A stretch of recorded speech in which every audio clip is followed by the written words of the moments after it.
it's a load. No, it's a Motherload. No, it's Super Motherload. That's so embarrassing. Super Motherload is a board game published by Roxley, and it is a game about mining in space. Players play the role of mining companies that go on a distant planet and they start drilling and bombing the heck out of the alien ground to extract the valuable resources that then they will use to improve the status and the effectiveness of their company. I became curious about this game simply because of the publisher, Roxley. I played a game by them a couple of months ago. The game was Steampunk Rally, and I enjoyed the game very much. Not only did I enjoy it, but I also found it very innovative, very refreshing. So I became curious about other games by this publisher. Super Motherload is one such game, so I decided that I wanted to give it a try. Only after that did I learn that actually there is a video game that this board game is based on. To me, that was completely brand new information. For other people that are watching this review, maybe that was the main reason. Maybe you wanted to see how your favorite video game has been translated into a board game.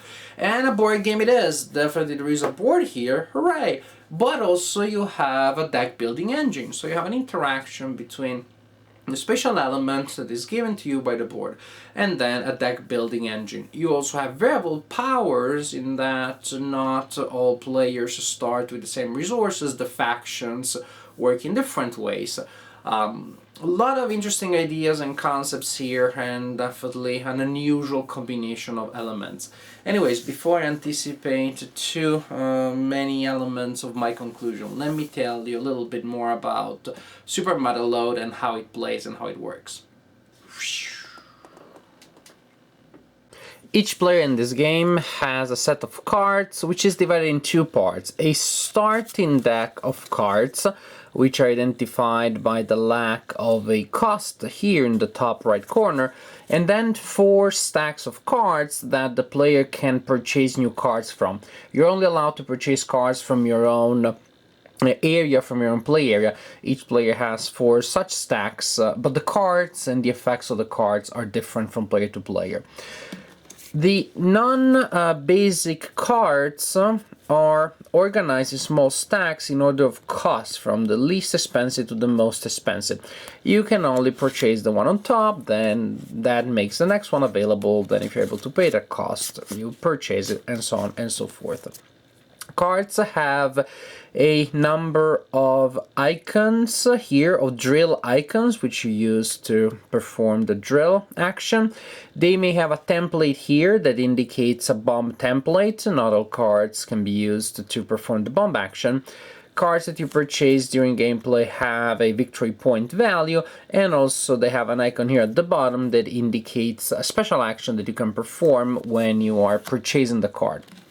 Some cards also have other icons under the drill icons, and these icons indicate special actions that you can take when you use the card.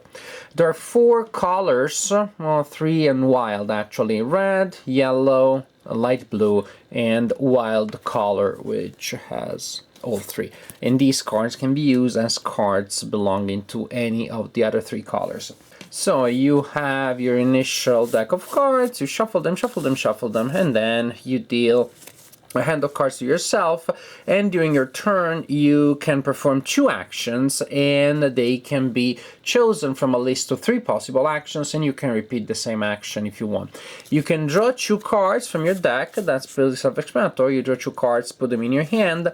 The maximum hand size is of 5 cards at the end of your round. The other action that you can perform is to drill, and then the last action is to bomb.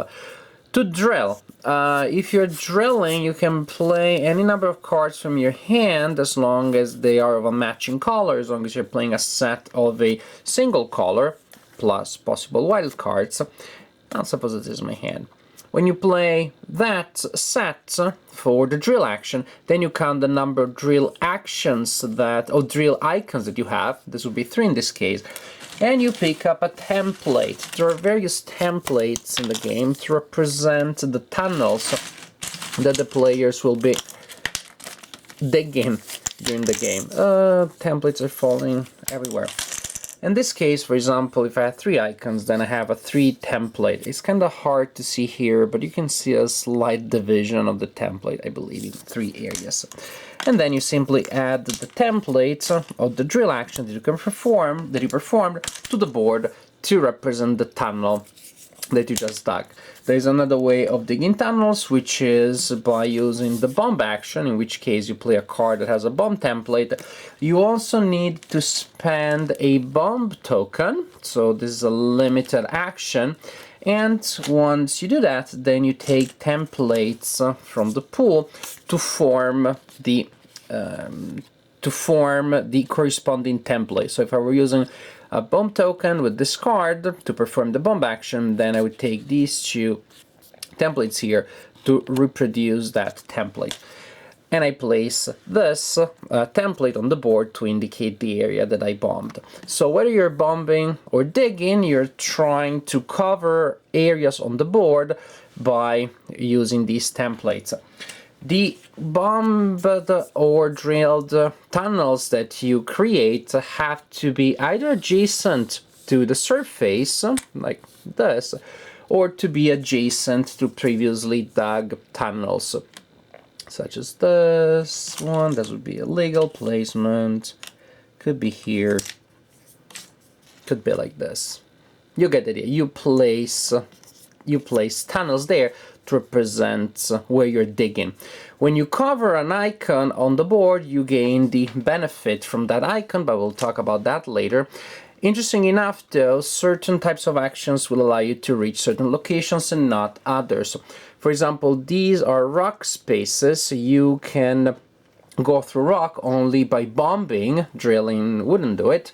And these areas are steel plates. You can only cover them with a tunnel if you're using the drill action, and the drill action has to be of the color that is on the borders of the steel plates. For example, here you need red drill icons, yellow drill icons, light blue drill icons. When you do dig a tunnel, you receive all of the benefits of the area that you managed to cover. Many of these benefits are metals, and you have these tokens here to represent the possible metals that you gain during the game, and they have different value. The black ones are 2, then we have the yellow one, gold maybe, 3, these ones silver, platinum, 5, and so on and so forth.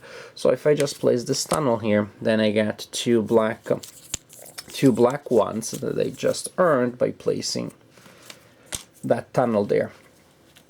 See? The materials that you just gained, you had to place on one of your stacks of available cards. For example, I can place them here, or I can place them here. So you're pretty much committing your resources as soon as you earn them. You put them on a stack, and when the total value of the resources that you have on a stack is equal to or higher than the cost of the card you place them on, then you discard everything, there's no change given, and you receive the new card, which usually goes in your discard pile unless there is a special ability that allows you to put it straight into your hand. Other things that you get, if you cover this icon, then you get a bomb token. That's good for future bombing operations. This icon here is an alien artifact. You draw an alien artifact from this pool of possible tokens if you manage to cover that area there. And on the other side of these tokens, there are advantages indicated symbolically by icons. They can be victory points, extra actions, extra abilities, and you do not have to reveal your action immediately, especially if it's an action that gives you victory points. If you cover this icon, then you get to draw the corresponding number of cards. So players will add templates and will dig around the board trying to extract as many resources as they can so they can purchase cards, because these resources will not give you victory points per se. You're trying to score points by purchasing valuable cards that then go in your deck, but also there are achievements that you're trying to, well, guess what, achieve. There is a small deck of major achievements. You shuffle this deck at the beginning of the game, You draw 3 such achievements, and they are then available for players who manage to meet the indicated conditions. For example, in order to score this achievement, you need to purchase 3 red cards and 3 wild cards. Place them into your deck. This one, 2, 2, and 2. Things like that. These major achievements, once they are purchased or earned by the players, they are not replaced. They are a very limited resource. You also have a larger deck of minor achievements. You shuffle them, you make 3 of them available at the beginning of the game, and as soon as a player meets the conditions and so takes control of the card, a new minor achievement is drawn from the deck to replace the previous one. And there is a variety of things that you can do to achieve these minor achievements. Use at least 2 artifacts the same turn, drill a 5-length tunnel on a single action, 3 bomb tokens in your play area, things like that. There's a large variety of things. Bomb at least 2 rock spaces in one action, and the number of victory points changes depending on the difficulty of the action that you're performing when you are completing your minor achievement. Once all of the artifacts on a board have been covered by tunnels, as in this example here, then you have discovered the next section of the mine. There are 3 extra boards, well, 1 plus 3, board 2, 3, and 4. What happens here is that the player that covered the last artifacts and that unlocks the new board picks up the board, and all boards are double-sided, so you actually get to choose the side that you want to use. Let's say I want to use this. Then, once you need to add a new board, you simply slide it under the previous one. And now players moving from the tunnels that have already been dug, they simply go deeper and they try to get more resources, more advantages, etc., etc., etc. And you can branch out things in a variety of ways. When board number 3 is introduced, board number 1 is removed, it is not in play anymore, and when board number 4 is introduced, board 2 is removed. The game ends when all of the alien artifacts on the last board have been discovered, that is, covered with tunnel templates. When that happens, you score victory points, which are based on the victory points that you may have received from major or minor achievements from the cards that you purchased. Oh, these are the initial cards. From the cards that you purchased, and possibly you may gain victory points from the alien tokens. At that point, the player with the most victory points is the winner of the game. Just like for a Steampunk Rally, what I like about this game is how fresh and innovative it feels. It is very thematic. I definitely have the impression that here you are making specific decisions that are perfectly tailored to the theme. But sometimes when you have thematically rich games, then you have a million rules to cover all aspects of the theme. Here the engine is very simple, is very elegant, yet I really like the challenge of having to figure out the symmetries and geometries, the fearful geometries that you need to reach the areas where you want to go. You will see players that are very cautious as they approach areas with very valuable resources, because of course that means that if you get close to that area at the end of your turn, it is likely that the opponents will be able to grab that resource when it is their turn. So usually players, when it gets to that point, will try to accumulate resources and to create powerful combos, so that then when it is their turn, they can bomb a lot or they can drill a lot and they can reach that powerful area. So the spatial aspect is definitely there. It feels very thematic. You really are working around elements of the ground, figuring out the right moment to go through it, reaching that place rather than that place. Definitely the spatial element is emphasized in a way that is more prominent than in many other games. And yet at the same time you do have a fully developed deck building engine, which to me takes care of many problems that deck building games have. One being, for example, the fact that once you purchase a new card in many games, it's going to be forever before you see it because you have the thick deck.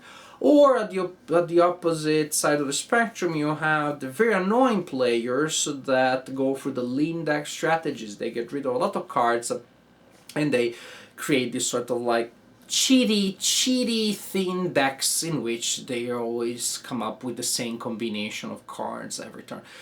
It may be allowed by the rules, but if you're playing that way in any deck building with me, I'll call you a cheater. To me, it is just like, it feels like you're cheating. Even if you manage to break the rules, so not to break the rules, but to break the design. Back to us. Those are the deck building games that I don't enjoy very much, and I do not have a problem here because the size of the deck is just right. It's just right that cards will come back into your hand often enough that you're like, oh, I know this card. You will not encounter a card that you had forgotten that you had. So you see your cards often enough that you remain familiar with them, but at the same time you cannot predict exactly which cards you will have unless you've spent a lot of actions discarding and drawing new cards, but I don't know that that will be a good strategy anyways. So the the balance is just right. The connection of the effects, the chaining of the effects is really fun to implement once you start figuring out the combos. Then you can decide to go for a string of small actions that will give you benefits, or you can try to build up a combo that, when you can finally bring to bear, will give a lot of advantages. Maybe will score you an achievement, a minor or a major. A lot of fun stuff. I do find the connection between the board aspect and the deck building aspect is incredibly organic. The two things really are well interwoven, well interconnected. The fact that the decisions that come from your hand management result in immediate modifications of the board changes over time. That to me is really a fun aspect that you have to work with and you have to integrate in your strategy. Replay value to me is pretty huge here because you have each board that is double-sided, so you will have different combinations from time to time, and just depending on which tiles are placed on the board, in which order and which combination, you will have a different geography of possibilities and limitations to work with in each game. So, to me, this game really hits a couple of soft spots. I like deck building games a lot, with some of the problems that I talked about earlier, and I don't have any of those problems here. You have the size of the deck, which will be more or less the same. Some players will have 3 or 4 more cards than the opponents, which is huge, of course, because cards are pretty expensive, but players will work around, if not equal, comparable, similar pools of cards. You just have to cycle through your options in smarter ways than the opponents do. So I like the ideas, the concepts around which the deck building engine has been constructed. The board aspect of the game is totally fun, it's totally exciting, it's fun to see how the game develops, how the board mutates from turn to turn and then also from game to game. High replay value, and what's most important, fun. It's a fun game from beginning to end. It's a game that is really fun. You may have a couple of rounds in which you're unable to do much, but if you're doing that, even if you kind of like want to go sit out a couple of rounds, you're just drawing cards, sooner or later you will find some good combo and you will be able to, maybe not to win, but to do fun stuff, so that even if you lose the game, you don't have the sense that you were just sitting there. You will, at the end of the game, have enjoyed the game, most likely. Everybody I played the game with really enjoyed it. We had the impression at the beginning that the game was a little slow, but that was early on when we didn't know the game very well yet.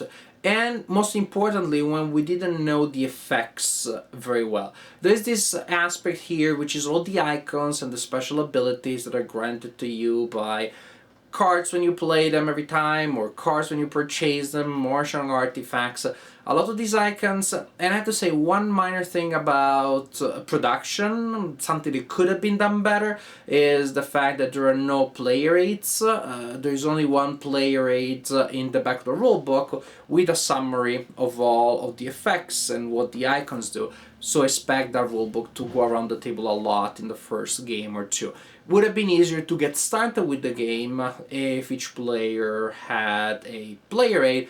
Now you know it from my experience. Now you just know it, and you can make a photocopy of the back of the rulebook before you play your first game.